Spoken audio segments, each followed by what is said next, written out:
Hey everybody, welcome to today's Bible reading. We're going to be starting with Exodus chapter 29 and reading through 31.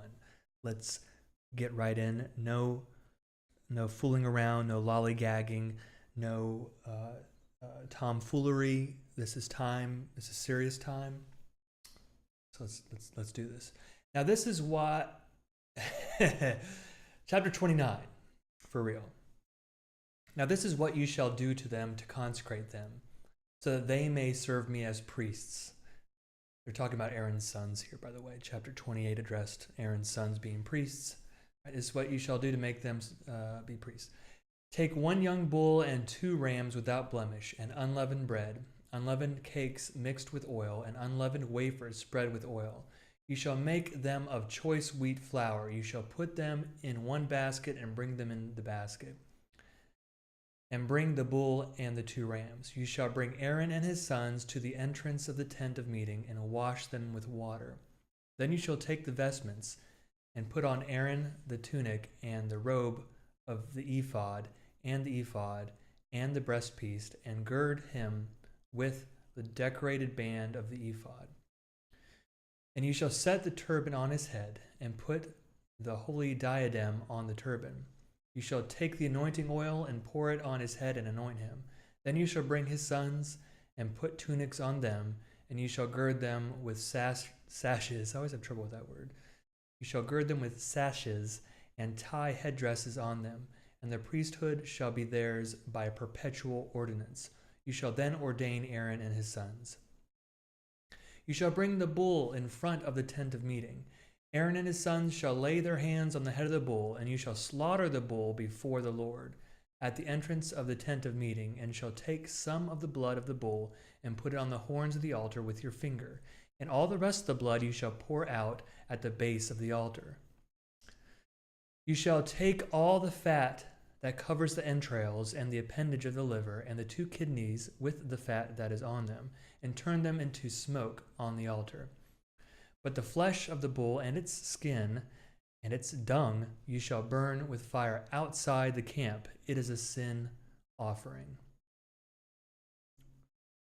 Verse 15, you shall take one of the rams, and Aaron and his sons shall lay their hands on the head of the ram, and you shall slaughter the ram, and shall take its blood and dash it against all sides of the altar.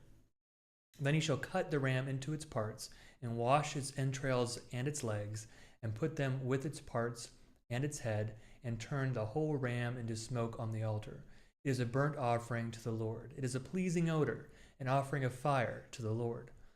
You shall take the other ram, and Aaron and his sons shall lay their hands on the head of the ram, and you shall slaughter the ram, and take some of its blood, and put it on the lobe of Aaron's right ear, and on the lobes of the right ears of his sons, and on the thumbs of their right hands, and on the big toes of their right feet, and dash the rest of the blood against all sides of the altar. Then you shall take some of the blood that is on the altar and some of the anointing oil, and sprinkle it on Aaron and his vestments, and on his sons and his sons' vestments with him. Then he and his vestments shall be holy, as well as his sons and his sons' vestments. Verse 22. You shall also take the fat of the ram, the fat tail, and the fat that covers the entrails, the appendage of the liver, the 2 kidneys with the fat that is on them, and the right thigh, for it is a ram of ordination, and 1 loaf of bread, 1 cake of bread made with oil, and 1 wafer, out of the basket of unleavened bread that is before the Lord. You shall place all of these on the palms of Aaron and on the palms of his sons, and raise them as an elevation offering before the Lord. Then you shall take them from their hands and turn them into smoke on the altar on top of the burnt offering of pleasing odor before the Lord. It is an offering by fire to the Lord. Verse 26, you shall take the breast of the ram of Aaron's ordination and raise it as an elevation offering before the Lord, and it shall be your portion. You shall consecrate the breast that was raised as an elevation offering, and the thigh that was raised as an elevation offering from the ram of ordination, from that which belonged to Aaron and his sons. These things shall be a perpetual ordinance for Aaron and his sons from the Israelites. For this is an offering, and it shall be an offering by the Israelites from their sacrifice of offerings of well-being, their offering to the Lord. The sacred vestments of Aaron shall be passed on to his sons after him. They shall be anointed in them and be ordained in them. The son who is priest in his place shall wear them 7 days, when he comes into the tent of meeting to minister in the holy place. Verse 31, you shall take the ram of ordination and boil its flesh in a holy place. And Aaron and his sons shall eat the flesh of the ram and the bread that is in the basket at the entrance of the tent of meeting. They themselves shall eat the food by which atonement is made, to ordain and consecrate them, but no one else shall eat of them, because they are holy. If any of the flesh for the ordination or of the bread remains until morning, then you shall burn the remainder with fire. It shall not be eaten, because it is holy. Thus you shall do to Aaron and his sons, just as I have commanded you. Through 7 days you shall ordain them. Also every day you shall offer a bull as a sin offering for atonement. Also you shall offer a sin offering for the altar, when you make atonement for it, and shall anoint it to consecrate it. 7 days you shall make atonement for the altar and consecrate it, and the altar shall be most holy. Whatever touches the altar shall become holy. Now this is what you shall offer on the altar: 2 lambs a year old, regularly each day. 1 lamb you shall offer in the morning, and the other lamb you shall offer in the evening. And with the first lamb 1/10 of a measure of choice flour mixed with 1/4 of a hin of beaten oil, and 1/4 of a hin of wine for a drink offering. And the other lamb you shall offer in the evening, and shall offer with it a grain offering and its drink offering, as in the morning, for a pleasing odor, an offering by fire to the Lord. It shall be a regular burnt offering throughout your generations at the entrance of the tent of meeting before the Lord, where I will meet with you to speak to you there. I will meet with the Israelites there, and it shall be sanctified by my glory. I will consecrate the tent of meeting and the altar. Aaron also and his sons I will consecrate to serve me as priests. I will dwell among the Israelites, and I will be their God. And they shall know that I am the Lord their God, who brought them out of the land of Egypt, that I might dwell among them. I am the Lord their God. All right, that was a bit of another challenging read of very specific ordinances and rules and blueprints. All right, I'm going to take a break, get a little beverage. Today's beverage is kefir. A cultured low-fat milk smoothie. It's not for everybody. You might think it's gross. It kind of is. Chapter 30. You shall make an altar on which to offer incense. You shall make it of acacia wood. It shall be 1 cubit long and 1 cubit wide. It shall be square and shall be 2 cubits high. Its horns shall be one piece with it. You shall overlay it with pure gold, its top and its sides all around, and its horns, and you shall make for it a molding of gold all around. You shall make 2 golden rings for it under its molding. On the 2 opposite sides of it you shall make them. And they shall hold the poles with which to carry it. You shall make the poles out of acacia wood and overlay them with gold. You shall place it in front of the curtain that is above the Ark of the Covenant, in front of the mercy seat that is over the covenant, where I will meet with you. Aaron shall offer fragrant incense on it every morning. When he dresses the lamps, he shall offer it. And when Aaron sets up the lamps in the evening, he shall offer it, a regular incense offering before the Lord throughout your generations. You shall not offer unholy incense on it, or a burnt offering, or a grain offering. You shall not pour a drink offering on it. Once a year, Aaron shall perform the rite of atonement on its horns. Throughout your generations, he shall perform the atonement for it once a year with the blood of the atoning sin offering. It is most holy to the Lord. Verse 11. The Lord spoke to Moses, when you take a census of the Israelites to register them, at registration all of them shall give a ransom for their lives to the Lord, so that no plague may come upon them for being registered.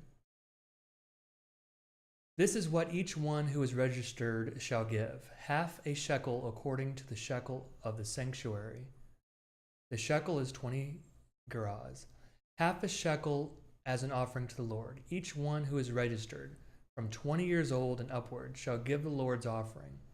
The rich shall not give more, and the poor shall not give less than the half shekel, when you bring this offering to the Lord to make atonement for your lives. You shall take the atonement money from the Israelites and shall designate it for the service of the tent of meeting. Before the Lord it will be a reminder to the Israelites of the ransom given for your lives. Verse 17, the Lord spoke to Moses, you shall make a bronze basin with a bronze stand for washing. You shall put it between the tent of meeting and the altar, and you shall put water in it. With the water Aaron and his sons shall wash their hands and their feet when they go into the tent of meeting, or when they come near the altar to minister, to make an offering by fire to the Lord. They shall wash with water, so that they may not die. They shall wash their hands and their feet, so that they may not die. It shall be a perpetual ordinance for them, for him, and for his descendants throughout their generations. The Lord spoke to Moses, take the finest spices of liquid myrrh, 500 shekels, and of sweet-smelling cinnamon, half as much, that is, 250, and 250 of aromatic cane, and 500 of cassia, measured by the sanctuary shekel, and a hin of olive oil. And you shall make of these a sacred anointing oil, blended as by the perfumer. It shall be a holy anointing oil. Boy, I bet you could sell some of that today. I bet it's been done. Moses oil. Get your Moses. Okay, that is irreverent and rude. Verse 26. With it you shall anoint the tent of meeting and the ark of the covenant, and the table and all its utensils, and the lampstand and its utensils, and the altar of incense, and the altar of burnt offering with all its utensils, and the basin with its stand, and you shall consecrate them, so that they may be most holy. Whatever touches them will become holy. You shall anoint Aaron and his sons, and consecrate them, in order that they may serve me as priests.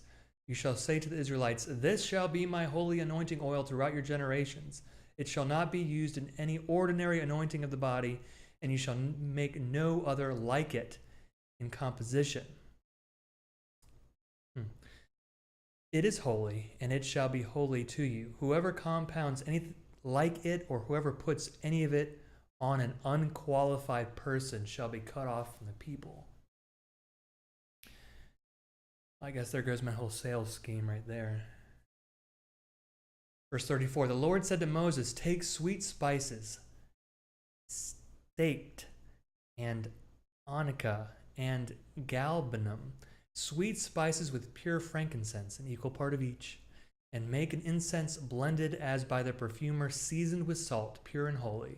And you shall beat some of it into powder, and put part of it before the covenant in the tent of meeting, where I shall meet with you. It shall be for you most holy. When you make incense according to this composition, you shall not make it for yourselves. It shall be regarded by you as holy to the Lord. Whoever makes any like it to use as a perfume shall be cut off from the people. Very interesting stuff. All right, our final chapter of this reading, chapter 31.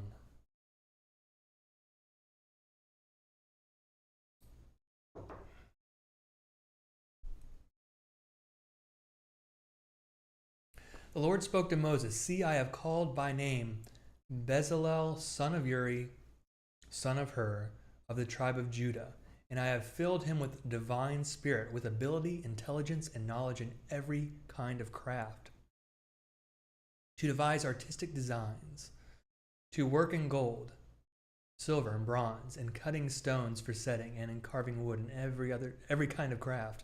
Moreover, I have appointed with him Oholiab, Aholiab, son of Ahisamach of the tribe of Dan. And I have given skill to all the skillful so that they may make all that I have commanded you. The tent of meeting and the ark of the covenant and the mercy seat that is on it, and all the furnishings of the tent, the table and its utensils, and the pure lampstand with all its utensils, and the altar of incense, and the altar of burnt offering with all its utensils, and the basin with its stand, and the finely worked vestments, the holy vestments for the priest Aaron, and the vestments of his sons for their service as priests, and the anointing oil, and the fragrant incense for the holy place. They shall do just as I have commanded you. Side note, that is very cool. After a very complex and precise blueprint given by God, I would be a little stressed out. Like, how are we going to pull this off? Are we going to screw this up, guys? But God has provided Bezalel and Oholiab as the two super cool craftsmen, artists, with knowledge. And it says in verse 3, knowledge in every kind of craft. Not bad. Verse 12, the Lord said to Moses, you yourself are to speak to the Israelites. You shall keep my Sabbaths, for this is a sign between me and you throughout your generations, given in order that you may know that I, the Lord, sanctify you. You shall keep the Sabbath because it is holy for you. Everyone who profanes it shall be put to death. Whoever does any work on it shall be cut off from among the people. 6 days shall work be done, but the seventh day is a Sabbath of solemn rest, holy to the Lord. Whoever does any work on the Sabbath day shall be put to death. Therefore, the Israelites shall keep the Sabbath, observing the Sabbath throughout their generations as a perpetual covenant. It is a sign forever between me and the people of Israel that in 6 days the Lord made heaven and earth, and on the seventh day he rested and was refreshed. Thanks for joining me today. We're just plowing our way through plowing our way through Exodus. It's been quite a journey. Next book of the Bible will be Leviticus. That'll be something to look forward to. But thank you for joining me. I hope you're doing well. Life can be hard sometimes, but keep hanging in there. I'm rooting for you, and I'll see you next time.